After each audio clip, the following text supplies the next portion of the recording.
திருப்பூரில் பள்ளி மாணவிகளுக்கு பாலியல் தொந்தரவு கொடுத்ததாக கணித ஆசிரியர் சுந்தர வடிவேலுவை கைது செய்துள்ள போலீசார் வீரபாண்டி காவல் நிலையத்தில் வைத்து விசாரணை மேற்கொண்டுள்ளனர்.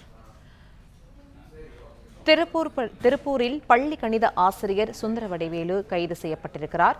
பள்ளி மாணவிகளுக்கு கணித ஆசிரியர் பாலியல் தொந்தரவு கொடுத்ததாக புகார் அளிக்கப்பட்டிருக்கிற நிலையில் காவல்துறையினர் கைது செய்து விசாரணை மேற்கொண்டிருக்கிறார்கள். கூடுதல் விவரங்களை செய்தியாளர் செந்தில்குமார் வழங்க கேட்கலாம். செந்தில்குமார், வணக்கம். இந்த கைது நடவடிக்கை தொடர்பான விவரங்களை பதிவு பண்ணலாம். திருப்பூரில் பள்ளி மாணவர்களுக்கு பாலியல் தொந்தரவு கொடுத்ததாக ஆசிரியர் மீது எழுந்த புகாரை தொடர்ந்து பள்ளி ஆசிரியரை போலீசார் கைது செய்து விசாரணை நடத்தி வருவதாக தெரிவித்துள்ளனர். திருப்பூர் மாநகராட்சி பள்ளியில் 1000க்கும் மேற்பட்ட மாணவ மாணவிகள் படித்து வருகிறார்கள்.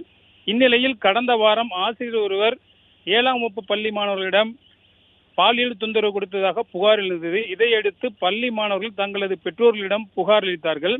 தொடர்ந்து பள்ளிக்கு வந்த மாணவர்களின் பெற்றோர்கள் தலைமை ஆசிரியரிடம் இது குறித்து புகார் தெரிவித்தனர். தொடர்ந்த தகவலின் பேரில் திருப்பூர் தெற்கு போலீசார் விசாரணை மேற்கொண்டு வந்தனர். இந்நிலையில் திருப்பூர் மாநகராட்சி உயர்நிலைப் பள்ளியில் மாணவிகளுக்கு பாலியல் தொந்தரவு அளித்ததாக கூறப்படும் கணித ஆசிரியர் சுந்தர வடிவேலை அவரது சொந்த ஊரான புதுக்கோட்டையில் கைது செய்த போலீசார் அவரை தனி வாகனம் மூலம் திருப்பூர் அழைத்து வந்து சம்பவம் குறித்து விசாரணை நடத்தி வருவதாக போலீசார் தரப்பில் தெரிவிக்கப்பட்டுள்ளது.